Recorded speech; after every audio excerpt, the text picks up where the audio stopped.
نحمده ونصلي ونسلم على رسوله الكريم أما بعد فأعوذ بالله من الشيطان الرجيم بسم الله الرحمن الرحيم قد سمع الله قول التي تجادلك في زوجها وتشتكي إلى الله والله يسمع تحاوركما إن الله سميع بصير الذين يظاهرون منكم من نسائهم ما هن أمهاتهم إن أمهاتهم إلا اللائي ولدنهم وإنهم ليقولون منكرا من القول وزورا وإن الله لعفو غفور والذين يظاهرون من نسائهم ثم يعودون لما قالوا فتحرير رقبة من قبل أن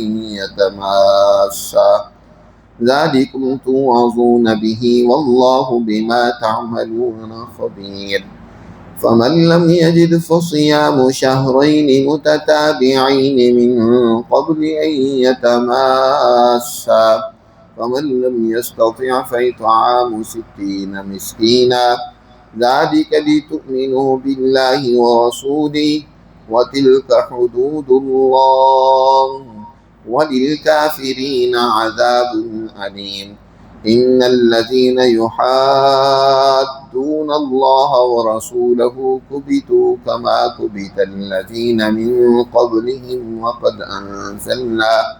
وقد أنزلنا آيات بينات وللكافرين عذاب مهين يوم يبعثهم الله جميعا فينبئهم بما عملوا أحصاه الله ونسوه والله على كل شيء شهيد۔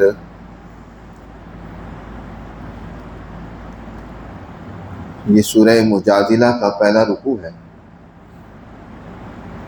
اس سے پہلے سورہ حدید اس کی تفسیر بیان ہوئی ہے۔ سورہ حدید سے صورتوں کے مضامین کا ایک سیٹ ہے جس میں اللہ سبحانہ و تعالی نے دین اسلام کی تعلیمات کو اپنے معاشروں میں غالب کرنے کے حوالے سے بنیادی تعلیمات کا ذکر فرمایا ہے۔ سورہ حدید میں دو مضامین مرکزی طور پر بیان ہوئے تھے۔ ایک انفاق فی سبیل اللہ کہ اللہ کے راستے میں اللہ کے دین کے غلبے کے لیے جو تمہیں مالی قربانی دینی پڑے، مال خرچ کرنا پڑے تو اس سے دریغ نہ کرو۔ اللہ اس مال خرچ کرنے کا بدلہ یقیناً تمہیں دنیا میں بھی دے گا اور آخرت میں بھی عطا کرے گا۔ اور دوسرا مضمون یہ تھا کہ دنیا میں عدل و انصاف کے قیام کے لیے تمہیں جانی قربانی بھی دینی پڑے تو اس سے بھی پیچھے نہ ہٹو، کیونکہ تمام انبیاء علیہ السلام کی تعلیمات کا خلاصہ، تمام الہی اور آسمانی کتابوں کا مرکزی مضمون دنیا میں عدل و انصاف کو قائم کرنا تھا، لیقوم الناس بالقسط۔ اب اس عدل و انصاف کے قیام کے لیے ایک منظم تربیت یافتہ ٹیم اور جماعت کی ضرورت ہے۔ عدل و انصاف محض خواہشات سے قائم نہیں ہو جاتا۔ آپ آرزو کر لیں یا بڑی اچھی تقریریں کر لیں یا آپ اس کے لیے کچھ ایک محض ہنگامی اور وقتی جذباتی طور پر کوئی احتجاجات کر لیں تو اس سے کیا دنیا میں عدل و انصاف قائم ہو جائے گا؟ نہیں، اس کے لیے ایسی تربیت یافتہ منظم قیادت چاہیے جو ایک پوری جماعت کی صورت میں، ایک فرد نہیں، پوری ایک منظم ٹیم ہو جو قیادت کا کردار ادا کرے اور اس میں قیادت کی صلاحیت موجود ہو۔ اس ٹیم کو حزب اللہ کہا جاتا ہے کہ وہ اللہ کی جماعت ہے، وہ اللہ کی پارٹی ہے۔ چنانچہ اس تنظیم اور اس پارٹی کے اصول اور ضابطے کیا ہونے چاہیے، اس کی تربیت کا طریقہ کار کیا ہونا چاہیے، اس سورہ مبارکہ میں اللہ سبحانہ و تعالی نے تفصیل کے ساتھ اس کو بیان کیا ہے۔ سورہ مجادلہ میں اس سورہ مبارکہ میں اس کی تفصیلات کو بیان اگلے دو رکوعوں میں کی ہے۔ پہلے رکوع میں اللہ نے بطور مثال کے ایک گھریلو مسئلے کو ذکر کیا۔ قرآن مقدس کا اصول یہ ہے کہ یہ بڑے اور اہم امور کو سمجھانے کے لیے چھوٹی چھوٹی مثالوں کو ذکر کرتا ہے تاکہ بات اچھی طرح ذہنوں میں بیٹھ جائے۔ قومی، بین الاقوامی مسائل کو سمجھانے کے لیے عام طور پر قرآن میں گھر کے امور کو زیر بحث لایا گیا۔ بعض ملحدین نے، منکرین نے، دین دشمن لوگوں نے یہ اعتراض کیا کہ قرآن مقدس کی تعلیمات تو محض صرف اخلاقیات کی تعلیمات ہیں، یا زیادہ زیادہ امور خانہ داری سے یہ بات چیت کرتا ہے، کچھ گھریلو امور کو درست کرنے کی بات کرتا ہے، بس باقی ملکی حوالے سے، سیاسی معاشی لوگوں کے دوسرے امور اور ان کی ذمہ داریوں کے حوالے سے قرآن مقدس میں کوئی تعلیمات نہیں ہے۔ لیکن ان لوگوں کی غلط فہمی ہے۔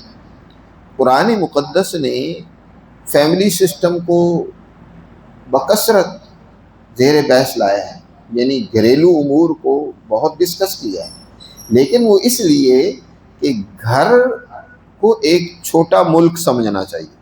ایک بڑا ملک ہے، ایک بڑا ادارہ ہے، اپنے اس کو چلانا ہے، اور اس کا ایک چھوٹا یونٹ گھر ہوتا ہے جس سے ہر انسان کو واسطہ پڑتا ہے، جس میں بیوی بچے ہوتے ہیں، انسان ہوتا ہے، اس کے ماں باپ ہوتے ہیں۔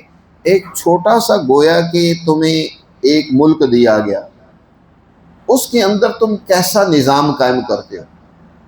کیا اس گھر کے نظام میں تم لڑائی جھگڑے کرتے ہو، آپس میں فتنہ و فساد، گالم گلوچ، اس کو توڑ دیتے ہو، خراب کر دیتے ہو، یا اس کو بہت اچھے اور احسن طریقے سے چلاتے ہو؟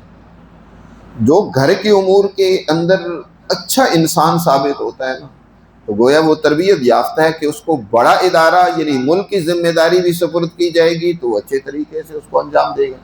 اور جو گھر میں ناکام ہو، ایک چھوٹے سے ادارے کو صحیح طریقے سے نہیں چلا سکتا، اس کے سپرد گھر کا اگر نظام، ملک کا نظام کر دیا جائے تو وہ اس کو کہاں صحیح طریقے سے چلا سکے۔ یہی وجہ ہے نبی کریم صلی اللہ علیہ وسلم جب کسی کو کوئی ملکی اور قومی ذمہ داری سپرد کرتے تھے نا، اس کے گھر کے حالات کا جائزہ لیتے تھے۔ اور حضور کے پاس کیونکہ واقعات آتے رہتے تھے، گھریلو امور آتے رہتے تھے، اس لیے آپ صلی اللہ علیہ وسلم سب کے گھر کے حالات سے عموماً واقف ہوتے تھے، اور اس کی بنیاد پر کسی کو کسی علاقے کا گورنر بنانا ہے یا کوئی اور ذمہ داری کسی کو سپرد کرنی ہے تو آپ صلی اللہ علیہ وسلم اس گھریلو زندگی کو سامنے رکھا۔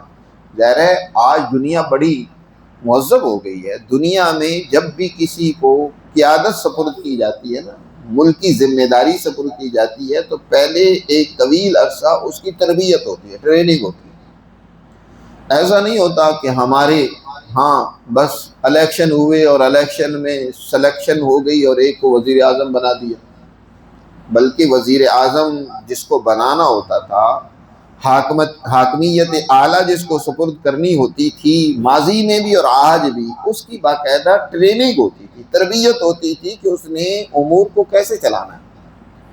آج مہذب قومیں، آپ چائنا میں دیکھ لیں، اسی طرح دنیا میں جو بھی ترقی یافتہ قومیں ہیں، وہ اپنی قیادت تیار کرنے کے لیے ان کو مسلسل تربیت دیتے۔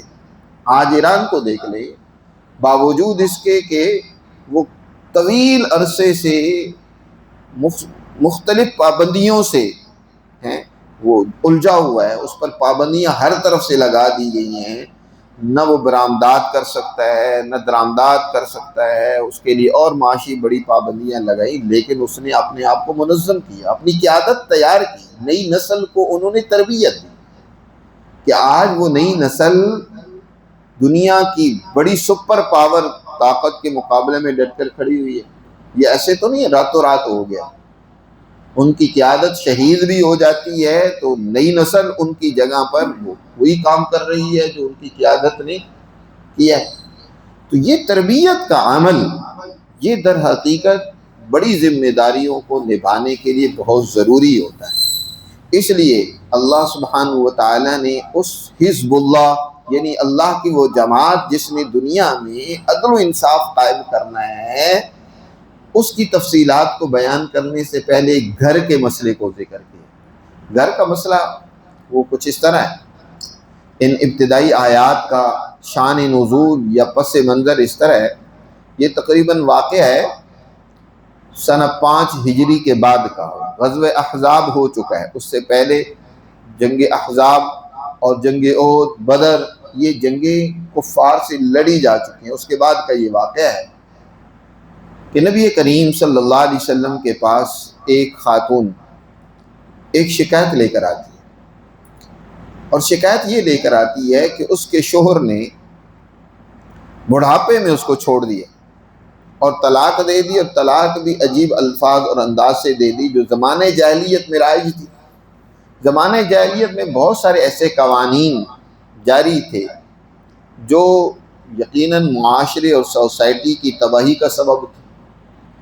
ان میں سے ایک قانون یہ بھی تھا کہ اگر کوئی مرد اپنی عورت کو اپنی ماں کے ساتھ تشبیہ دیتا اور یوں کہتا انتی کظہری امی، تو میرے لیے میری ماں کے پیٹھ کی طرح ہے، یا کسی بھی محرمہ جو ایسی عورت جو اس پر حرام ہے جس سے شادی کرنا، محرمہ جو ہوتی ہے، چاہے اس کی بہن ہو، اس کی پھوپھی ہو، خالہ ہو، جو بھی حرام رشتے ہیں، ابدی رشتے یا جو بعد میں حرام ہوئے ہیں، رضائی رشتے ہو گئے یا مصاہرت کی بنیاد پر جو رشتے ہو گئے، ان میں سے کسی کے ساتھ اپنی ماں یعنی ان کے ساتھ تشبیہ دیتے اپنی بیوی کو، اور ان میں سے کسی اس کے ایسے عضو کے ساتھ تشبیہ دیتا ہے جس کا دیکھنا اس کے لیے قطعی طور پر جائز نہیں ہے، مثلا پیٹھ کے ساتھ تشبیہ دی یا کسی اور ایسے عضو کے ساتھ تشبیہ دی جس کا دیکھنا اس کے لیے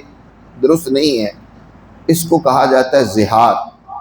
اس کے نتیجے میں اس معاشرے کے اندر وہ عورت اس مرد پر حرام سمجھی جاتی تھی، طلاق واقع ہو جاتی تھی، اور وہ اس کے گھر سے چلی جاتی، اپنے گھر چلی جاتی تھی، اور سلسلہ نکاح منقطع ہو جاتا تھا۔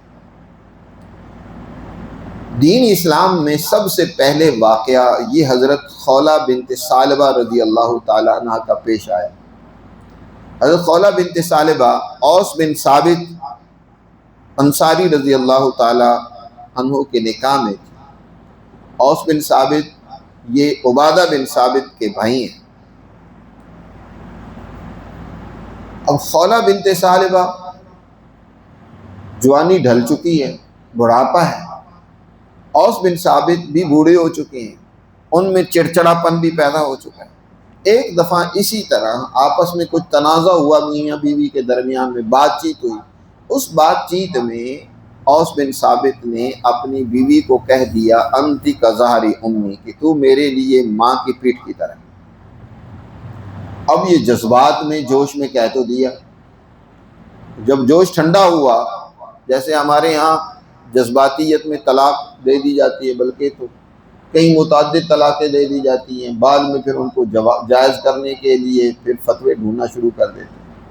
زمانہ جاہلیت میں ایک اور بھی خرابی موجود تھی، جیسے یہ خرابی تھی اسی طرح یہ بھی خرابی تھی کہ طلاق کی کوئی حد نہیں تھی، عورت کو 100 طلاقیں دے دی جاتی تھی، اور پھر جب دل کرتا رجوع کر لیا جاتا۔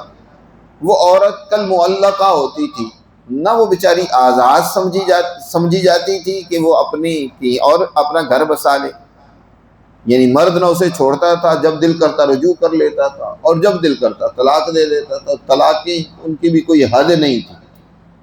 دین اسلام نے اس کے لیے حد مقرر کر دی کہ مرد کو طلاق دینے کے اختیار صرف 3 ہیں، 3 دفعہ 3 طلاقیں دے سکتا ہے۔ زندگی میں 3 طلاقوں کا اختیار مرد کے لیے ہے، چاہے وہ ایک جملے میں دے دے یا الگ الگ دے دے۔ حکم تو یہ کہ الگ الگ دے، اگر دینی ہی ہے سوچ سمجھ کر ایک موقع پر دے، دوسرے موقع پہ دے، تیسری اگر ضرورت پڑی ہے تو تیسرے موقع پر دے۔ لیکن اگر کسی نے تینوں ایک ہی وقت میں دے دی، حضرت عمر فاروق رضی اللہ تعالیٰ عنہ نے فرمایا کہ ہم ان کو بھی 3 ہی شمار کریں گے، اور وہ تینوں طلاقیں واقع ہو جائیں گی۔ حد مقرر کر دی اس کے لیے شریعت نے کہ اب 3 سے زیادہ طلاق دینے کی اجازت نہیں، اگر کوئی دیتا بھی رہے گا تو اس کا اعتبار نہیں ہے، بس 3 ہی ٹوٹل طلاقیں ہیں، اس کے بعد سلسلہ ختم۔ اب دوبارہ رجوع نہیں کر سکتے۔ رجوع کرنے کے لیے 3 تک کی حد ہے، 2 دے دی، 1 دے دی، رجوع کا حق موجود ہے، تم رجوع کر سکتے ہو، لیکن 3 دے دی، اب رجوع کا حق ختم ہو گیا، اب تم ان سے اپنی بیوی سے دوبارہ رجوع نہیں کر سکتے بغیر آگے شادی اس کی ہو اور وہ اپنی مرضی سے، پھر کہیں ان کے درمیان طلاق ہو، پھر تم دوبارہ کر سکتے ہو، اتفاق سے کوئی ایسی نوبت پیش آ جائے۔ اور یہاں بھی آج کل اس کو بھی بڑا خراب کر دیا گیا ہے حلالے کے نام پر، ہیں کہ جی وقتی اور عارضی آگے نکاح کر کے پھر پہلے شوہر سے نکاح کروا دیا جاتا ہے، تو یہ بات درست نہیں ہے، اس پر حضور صلی اللہ علیہ وسلم نے بڑی لعنت بھیجی۔ بہر صورت جو یہاں مسئلہ بیان کیا گیا میں وہ عرض کرنا چاہتا ہوں کہ حضرت خولہ بنت ثعلبہ کو ان کے شوہر اوس بن ثابت نے اپنی ماں کی پیٹھ سے تشبیہ دے کر ان کو طلاق دے دی۔ اب تھوڑی دیر بعد پھر پچھتائے اور حضرت خولہ کو اپنے قریب طلب کیا کہ ادھر آؤ۔ اب جب غصہ ٹھنڈا ہوا ان کو بلایا، خولہ بنت ثعلبہ نے قسم کھا کر کہا کہ واللہ اب تو میں تمہارے قریب نہیں آؤں گی جب تک میں رسول اللہ صلی اللہ علیہ وسلم سے اس بارے میں دریافت نہیں کر لوں۔ حضور کی خدمت میں یہ خاتون پہنچتی ہیں، حضرت امی عائشہ صدیقہ رضی اللہ تعالی عنہا کے حجرہ ہی میں حضور تشریف فرما تھے۔ حضرت عائشہ خود فرماتی ہیں کہ خولہ بنت ثعلبہ حضور کے بالکل قریب بیٹھ کر حضور سے بات چیت کر رہی ہیں کہ اللہ کے رسول، میں نے جوانی اوس بن ثابت کو دے دی، میں جوان تھی، میری شادی ہوئی، جوانی میری گزر گئی، اب میرے ان سے بچے ہیں، اب وہ مجھے ماں اپنی بنائے بیٹھا ہے، یہ کون سی بات ہے؟ میرے پاس مال تھا، وہ مال بھی خرچ ہو گیا، میرے والدین عزیز و اقارب تھے وہ بھی دنیا سے رخصت ہو گئے، اب میرے پاس نہ گھر ہے نہ مال ہے، میرے اہل و عیال چھوٹے بچے ہیں جن کو میں چھوڑ نہیں سکتی، اگر میں ان کو اپنے ساتھ لے جاتی ہوں تو میں ان کے اخراجات کہاں سے پوری کروں گی، اور اگر میں ان کے پاس چھوڑ کے جاتی ہوں شوہر کے پاس تو ان کی تربیت خراب ہوگی، کون ان کو پالے گا، کون ان کی تربیت کرے گا، ان کی حفاظت کرے گا۔ اے اللہ کے رسول اس بارے میں آپ کوئی واضح حکم دیں، کیسے اس سے میری طلاق ہوگی، میں جدا ہو سکتا ہوں۔ حضور صلی اللہ علیہ وسلم نے سابقہ قانون کے تحت فرمایا خولہ اس بارے میں مجھے اللہ کی طرف سے کوئی حکم نہیں آیا۔ حضرت خولہ بار بار آسمان کی طرف اپنی نظر اٹھا کر اللہ سے رو کر شکایت بھی کرتی کہ یا اللہ تو ہی کوئی فیصلہ نازل فرما جس بارے میں۔ حضرت امی عائشہ فرماتی ہیں کہ یہ بات حضور کے ساتھ خولہ کی اتنی آہستہ ہو رہی تھی، وہ ایک کمرہ ہی تھا حضور کا حضرت عائشہ کا جس میں حضور بھی تشریف فرماتے، حضرت عائشہ بھی تھی، حضرت خولہ بھی حضور کے پاس بیٹھ کر بات کر رہی تھی۔ حضرت عائشہ کہتی ہیں مجھے نہیں سمجھ آ رہی تھی کیا بات کر رہی ہیں، اتنی آہستہ طریقے سے حضور سے بات کر رہی تھی، گویا جھگڑ رہی تھی۔ قرآن نے بھی الفاظ یہاں وہی ذکر کی ہے کہ تم سے جو جھگڑ رہی تھی وہ خاتون، اللہ سن رہا تھا، اس کی شکایت بھی سن رہا تھا، تو اللہ نے اسی موقع پر حضور صلی اللہ علیہ وسلم پر یہ آیات مبارکہ نازل فرما کر اس مسئلے کو واضح کر دیا۔ فرمایا قد سمع اللہ قول التی تجادلک فی زوجہا، یقیناً اللہ نے سن لیا اس عورت کی بات کو جو آپ سے جھگڑ رہی تھی، بحث و مباحثہ کر رہی تھی اپنے شوہر کے بارے میں اور شکایت کر رہی تھی اللہ سے، ساتھ ساتھ حضرت خولہ اللہ سے بھی شکایت کرتی تھی یا اللہ تو ہی مہربانی کر۔ واللہ یسمع تحاورکما، اللہ تم دونوں کی بات چیت کو سن رہا تھا۔ آپ کہہ رہے تھے کہ خولہ میرے پاس کوئی اللہ کا حکم نہیں اس بارے میں تمہیں کیا کہوں، کیا جواب دوں، تو اللہ یہ سن رہا تھا تمہاری بات کو۔ ان اللہ سمیع بصیر، بے شک اللہ سننے والا سب کچھ دیکھنے والا ہے۔ اللہ نے اس کے بعد کی آیات میں وہ حکم نازل کیا اس زہار کا۔ حضرت خولہ رضی اللہ تعالی عنہ کی صحابہ کرام بڑی قدر کیا کرتے تھے کہ یہ وہ خاتون ہیں جن کی بات اللہ نے ساتوں آسمان کے اوپر سے سن لی تھی، اور اس کی وجہ سے ایک مشکل قانون میں اللہ نے بڑی سہولت اور بڑی اس کے لیے تفصیلات کو نازل کیا۔ حضرت عمر فاروق رضی اللہ تعالیٰ عنہ کے دور میں ایک موقع پر حضرت خولہ انتہائی بوڑھی ہو چکی تھی اس وقت جب ان کی حکمرانی کا زمانہ تھا، آ رہی تھی بازار سے، حضرت عمر فاروق رضی اللہ تعالیٰ عنہ قریش کے چند رؤساء اور امراء کے ساتھ، یعنی جو حکومت کے کارندے تھے ان کے ساتھ جا رہے تھے. حضرت خولہ نے گدھے پر غالباً سوار تھے حضرت عمر فاروق رضی اللہ تعالیٰ عنہ. حضرت خولہ نے روک لیا, کہا عمر ادھر آؤ میری بات سن. حضرت عمر فاروق رضی اللہ تعالیٰ عنہ آئے, سر جھکا کر کھڑے ہو گئے. حضرت خولہ انہیں بڑی تنبیہ کرتی رہی, کہا ہے عمر میں تمہیں اس وقت سے جانتی ہوں کہ جب تجھے دنیا عمیر کہتی تھی, تم بچہ تھا, تم بچے تھے, اور دنیا تمہیں کہتی تھی چھوٹا عمر. عمیر یعنی بچے کو, چھوٹے بچے کو عمیر کہا جاتا ہے, چھوٹا عمر. پھر تم بڑے ہوئے, تمہیں دنیا عمر کہنے لگ پڑی. اب تم مسلمانوں کے حکمران بن گئے ہو, اب دنیا تمہیں امیر المؤمنین کہنے لگ پڑی ہے. اور یاد رکھو, اللہ سے ڈرو, انسانیت کے مسائل کو حل کرنے کی کوشش کرو. اور اس طرح نصیحت, مختلف نصیحتیں کرتی رہی. آخرت کی جواب دہی کے حوالے سے فکر مند کیا, کافی دیر اسی طرح روکے رکھا. تو جو صحابہ ساتھ تھے یا جو دیگر رفقا ساتھ تھے, انہوں نے کہا کہ اے امیر المومنین, ایک عورت کے لیے آپ نے اتنے لوگوں کو مشقت میں ڈال رکھا ہے اور یہ کھڑے آپ کا انتظار کر رہے ہیں, کون سی ایسی عام بات ہے جو یہ آپ کو لیے کھڑی یا اتنی دیر میں. حضرت عمر فاروق رضی اللہ تعالیٰ نے کہا خاموش ہو جاؤ, تمہیں پتہ ہے یہ عورت کون سی ہے؟ یہ کون سی عورت ہے تمہیں معلوم ہے؟ یہ وہ عورت ہے جس کی بات اللہ نے ساتوں آسمان کے اوپر سے سن لی تھی. تو کیا عمر زمین پر اس کی بات نہیں سنے گا؟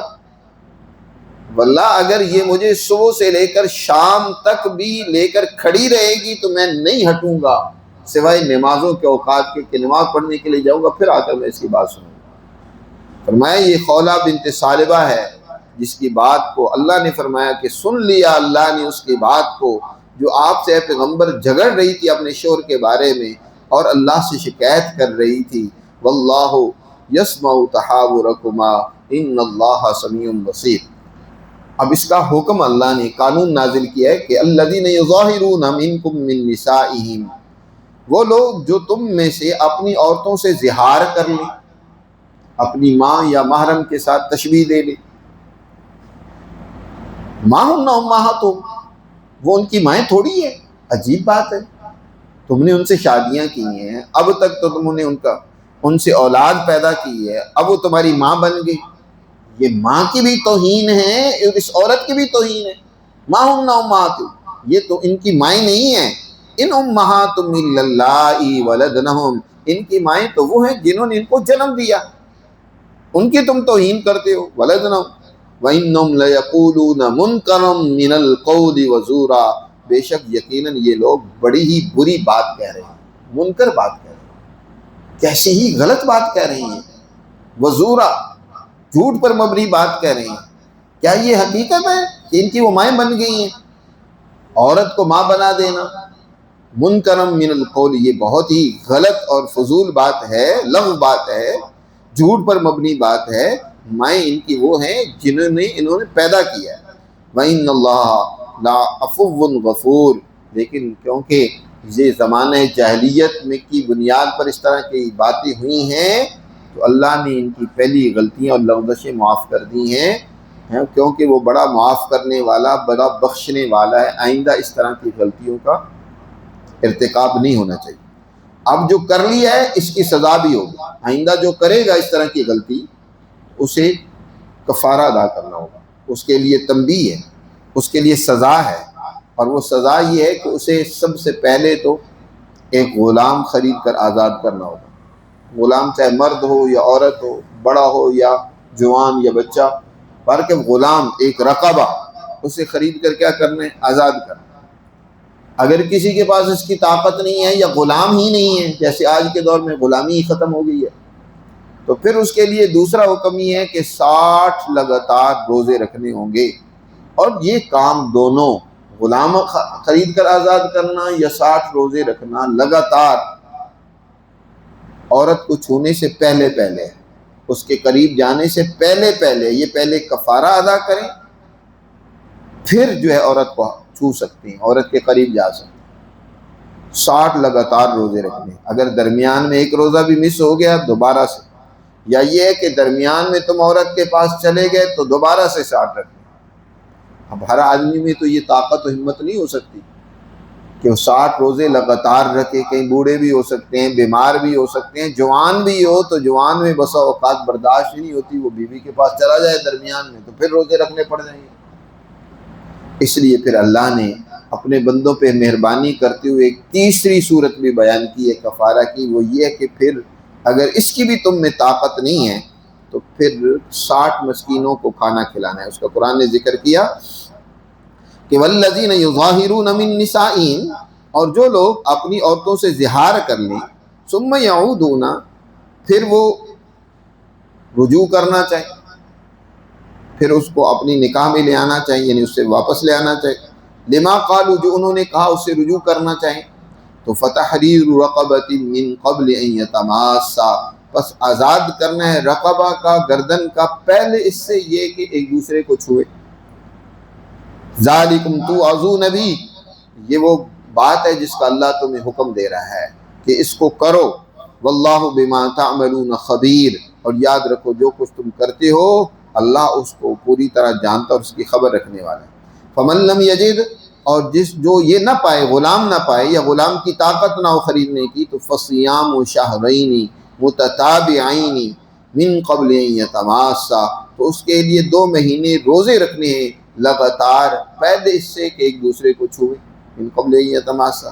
فمن لم یستطع، اور جو اس کی بھی طاقت نہ رکھے تو فرمایا فإطعام 60 مسکینا، تو اس کے لیے حکم یہ ہے کہ وہ 60 مسکینوں کو کھانا کھلائے.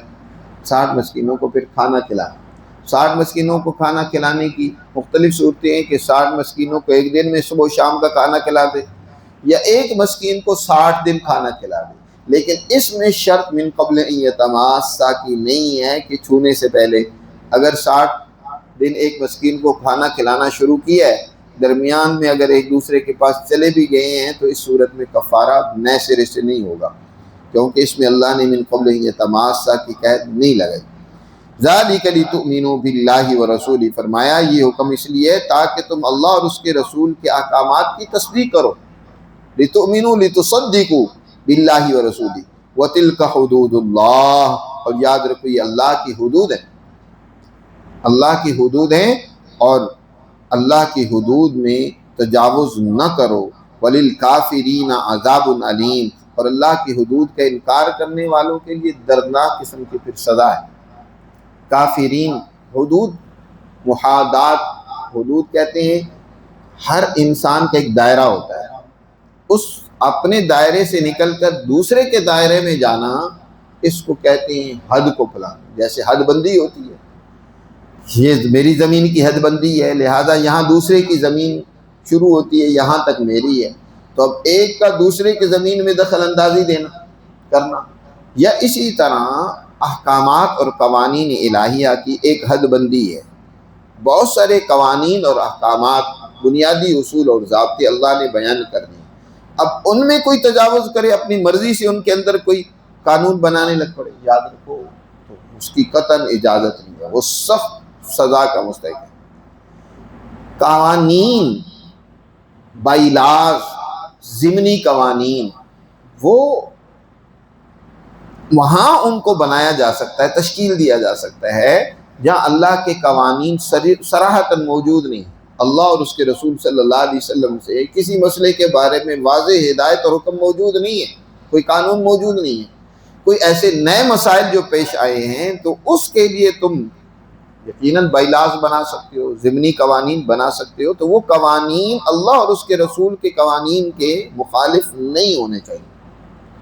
اگر ان کے خلاف ہوں تو قطعاً درست نہیں ہے، یہ اللہ کی حد میں گویا کہ داخل ہو رہا ہے. تمہیں اختیار اللہ نے دیا ہے قانون سازی کا، مگر کہاں وہ واضح کر دیا کہ جہاں اللہ نے قانون تمہارے لیے متعین نہیں کیا، مثلا فوج کو ٹریننگ دینے کا، محاذ پر بھیجنے کا قانون کہ جنگ کتنی ہونی چاہیے اور اس فوج کی تربیت کا کیا طریقہ کار ہونا چاہیے، اس کو کس طریقے سے تیار کیا جائے، اس کی کیسے اسلحہ کیسا ہونا چاہیے، ہتھیار کون کون سے بنائے جائیں، یہ ایک نئے تقاضے کے مطابق، انسانی ضرورت کے مطابق اس کے لیے نئے قوانین عسکری بنائے جا سکتے ہیں. آج دنیا نے فوجوں کو منظم کرنے کے نئے نئے قوانین دریافت کیے، بنائے، اور نیا نیا اسلحہ اور ہتھیار تیار کیے، ایجاد کیے، تو اس میں کوئی کباط کی بات نہیں، اس لیے کہ اللہ نے مطلقاً اس کے لیے قانون بیان کر دیا کہ دشمن کے مقابلے کے لیے تم کیا کرو، بھرپور تیاری کرو۔ اب وہ تم اپنی ضرورت کے مطابق یا دشمن کے مقابلے کے مطابق تم بھی تیاری کر سکتے ہو، جنگی مشق کر سکتے ہو، جنگی تیاری کر سکتے ہو، یا اس طرح کے دیگر قوانین۔ لیکن جو قوانین اللہ کے بیان کیے گئے، مثلا سود کی حرمت کا معاشی نظام اور سسٹم ایسا ہونا چاہیے جو سود سے پاک ہو، صرف ایک فرد کے نفع اور نقصان، نفع کے لیے اور دوسرے کو نقصان مل رہا ہو، ایسا قانون نہ ہو، بلکہ قانون باہمی تعاون کی بنیاد پر ہو، جس میں سوسائٹی کے جملہ افراد کو فائدہ ہو۔ اور تم ایسے قوانین بنانے لگو جو سود کے موافق ہو، سود کی حمایت کرتے ہیں، اور کہو کہ اس کے بغیر ہماری سوسائٹی نہیں چل سکتی، یہ تو اللہ کی حدود کو توڑنا ہے۔ اپنی معاشی سسٹم اور نظام کو تم ایسا بناؤ جو ایک گروہ اور ایک طبقے کو تو فائدہ پہنچائے، باقی عام سوسائٹی کو محروم کر دے۔ آج آپ کی سوسائٹی کا معاشی نظام سسٹم سارے کا سارا سود پر کھڑا ہوا ہے، آپ کی ساری معیشت، سارا بجٹ وہ سود پر چل رہا ہے، حالانکہ آپ کے وسائل کی آپ کے پاس کمی نہیں ہے، لیکن ان وسائل کو استعمال کرنے کی عقل نہیں ہے، وسائل کو پیدا کر کے ان کو استعمال میں لانے کی سمجھ ہی نہیں ہے۔ زیادہ سے زیادہ اگر کرتے ہیں نا، وسائل کو دوسری کمپنیوں کے سپرد کر دیتے ہیں کہ جی ٹھیک ہے، ہمارے پاس یہ بڑے معدنی ذخائر ہیں، بڑے ہمارے پاس یہاں ہیرے جواہرات ہیں، بڑا پٹرول ہے، لو تم اس کو نکالو، ہمیں کچھ دے دو۔ اب وہ ان گنت وہاں سے نکال کر لے جائیں، کوئی اس پر چیک بیلنس نہیں ہے، اس کے لیے کوئی اپنے ملک کی ترقی کے لیے، بس تمہیں مل گئے وقتی طور پر رقم مل گئی ہے، ٹھیک ہے، تم اس کو اپنے گل چھڑے اڑاؤ، اپنی عیاشیاں کرو۔ ان وسائل کو خود بروئے کار لاؤ، خود ان کو استعمال کرو، خود نکالو، یا کمپنیوں کے ساتھ بھی معاہدات کرنے ہیں تو اس کی نگرانی کرو، ایک حد تک معاہدہ ہو، نہیں۔ یہی نتیجہ نکلتا ہے کہ پھر ملک کا نظام چلانے کے لیے قرضے لینے پڑتے ہیں، بھیک مانگنی پڑتی ہے۔ تو ایسے قوانین جس کے نتیجے میں اللہ کی حد بندی کو توڑا جائے، جو اللہ نے قوانین بنائے ان کے خلاف معاملات ہوتے ہیں، تو پھر ایسی قوم کے لیے کیا ہوتی ہے؟ ذلت اور رسوائی۔ قرآن نے آگے فرمایا عذاب مہین۔ گھر کے نظام اور سسٹم کو جو توڑتا ہے اس کے لیے فرمایا وَلِلْكَافِرِينَ عَذَابٌ عَلِيمٌ۔ کافر سے مراد یہاں وہ اصطلاحی کافر نہیں ہے جو اللہ کی تعلیمات کا انکار کر دے، یہاں کافر سے مراد وہ ہے جو اللہ کے قوانین پر عمل نہیں کرتا۔ اب جس نے گھر کے نظام کو توڑا ہے تو فرمایا عذاب علیم، اس کے لیے دردناک سزا ہے۔ یہ سزا ہے کفارہ، اس کے لیے سزا قرآن نے ذکر کی، یہ سزا ہے اس کے لیے، اسے کفارہ دینا ہوگا، روزے رکھنے ہوں گے، 60 مسکینوں کو کھانا کھلانا ہوگا۔ اور جو لوگ اس کے مقابلے میں وہ ان الذین یحادون اللہ ورسولہ، جو اللہ اور اس کے رسول سے دشمنی کریں اور اللہ کے قوانین کو توڑیں، اللہ کی حد بندیوں کو توڑیں، تو ایسے لوگ فرمایا قبیتو، ذلیل کیے جائیں گے، کما قبیت الذین من قبلہم، جیسے وہ ذلیل کیے گئے جو ان سے پہلے، جو اللہ کے ان قوانین کو، جو معاشی، سیاسی، معاشرتی اللہ نے جو قوانین بیان کیے ہیں ان کو توڑتے۔ حضور کے دور میں وہ کون تھے جو اللہ کے ان قوانین کو توڑتے تھے؟ وہ منافق تھے۔ اور ان منافقوں سے پہلے جنہوں نے اللہ کے قوانین کے خلاف دشمنی کی، بغاوت کی، وہ کون لوگ تھے؟ مکہ کے مشرک تھے۔ انہوں نے ان کے خلاف بغاوت کی تو اللہ نے ان کو کیا کیا؟ ذلیل کیا، وہ ذلیل کیے گئے۔ کما قبیت الذین من قبلہم، اللہ نے ان کو بدر کے میدان میں، احد کے خندق کے موقع پر ذلیل و رسوا کیا۔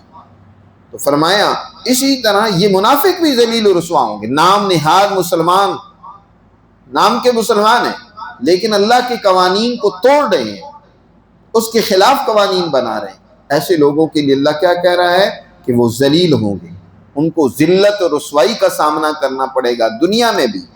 فرمایا قبیتوا کما قبیت الذین من قبلہم وقد انزلنا آیات بینات، اور ہم نے واضح آیات اس حوالے سے نازل کر دی ہیں، اللہ نے واضح قوانین بیان کر دی ہیں، اور جو اللہ کے ان قوانین کا انکار کرتے ہیں تو پھر عذاب مہین، ان کے لیے ایسی سزا ہے جو ان کو ذلیل و رسوا کر دے گی۔ وہ قوم ذلیل ہوگی، رسوا ہوگی۔ آج پوری دنیا میں مسلمان پاکستانی ذلت کی نظر سے دیکھے جاتے ہیں۔ کیوں؟ اس لیے کہ اللہ کے قوانین کو پس پش ڈالا ہے۔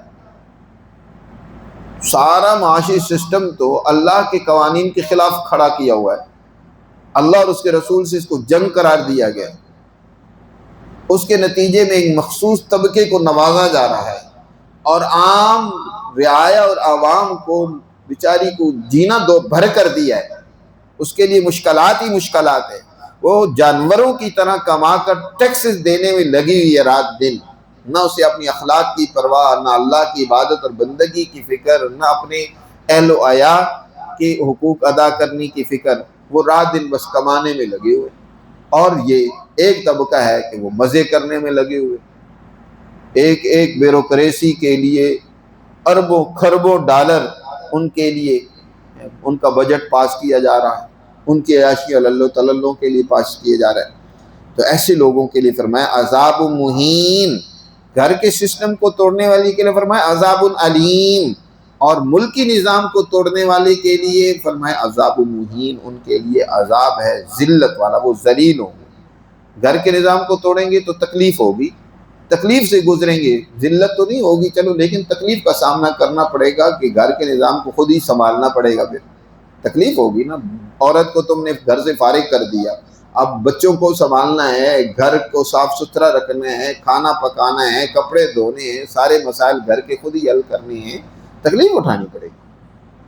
اور ملکی نظام میں اگر اللہ کے قوانین کو توڑا ہے تو پھر تکلیف کے ساتھ ذلت بھی اٹھانی پڑے گی، تکلیف بھی ہوگی اور ذلیل و رسوا بھی ہوگی، عذاب و مہین بھی ہوگا۔ آگے فرمایا یہ تو دنیا میں ہے، یہ تو ذلت و رسوائی اور تکلیف دنیا میں ہے۔ فرمایا یوم یبعثہم اللہ جمیعا، اور اس دن جس دن اللہ سب لوگوں کو اٹھائے گا قیامت کے دن، اپنی حضور پیش کرے گا، تو فَيُنَبِّئُهُم بِمَا عَمِلُوا، انہیں بتائے گا جو انہوں نے کام اور عمل کیے۔ کل قیامت کے دن پھر بھی تمہارے اعمال تمہارے سامنے لائے جائیں گے، تمہیں بتایا جائے گا تم نے کیا کام کیا۔ احصاہ اللہ، اللہ نے تو ان کو شمار کر رکھا ہے جو دنیا میں تم نے کام کیے، تم بھول چکے ہو، وَنَسُوا، تم نے ان کو بھلا دیا، تمہیں یاد نہیں ہے، لیکن اللہ نے تمہاری ایک ایک بات یاد رکھی ہے، کوئی ایک بات تمہاری۔ وَوُضِعَ الْكِتَابُ فَتَرَى الْمُجْرِمِينَ مُشْفِقِينَ مِمَّا فِيهِ وَيَقُولُونَ يَا وَيْلَتَنَا مَا لِهَذَا الْكِتَابِ لَا يُغَادِرُ صَغِيرَةً وَلَا كَبِيرَةً إِلَّا أَحْصَاهَا۔ وَوُضِعَ الْكِتَابُ، جس دن تمہاری زندگی کا اعمال نامہ تمہارے سامنے رکھا جائے گا۔ مجرم انسان وہ جنہوں نے انسانیت کے اوپر جرائم کیے، مظالم ڈھائے، انسانیت کو تکلیف پہنچائی، ایسے قوانین بنائے جو انسانیت کے لیے اذیت اور تکلیف کا باعث تھے، وہ اس اپنے اعمال نامے کو دیکھ کے خوفزدہ ہوں گے۔ وَيَقُولُونَ، اس وقت کہیں یا وَيْلَتَنَا مَا لِهَذَا الْكِتَابِ، ہائے افسوس، اس اعمال نامے کو کیا ہوا، اس کتاب کو کیا ہوا، اس نے تو ہماری کوئی بات چھوڑی ہی نہیں، نہ چھوٹی نہ بڑی، سبھی باتیں اس نے تو محفوظ کرنی۔ احصا اللہ، اس نے سب باتیں محفوظ کرنی۔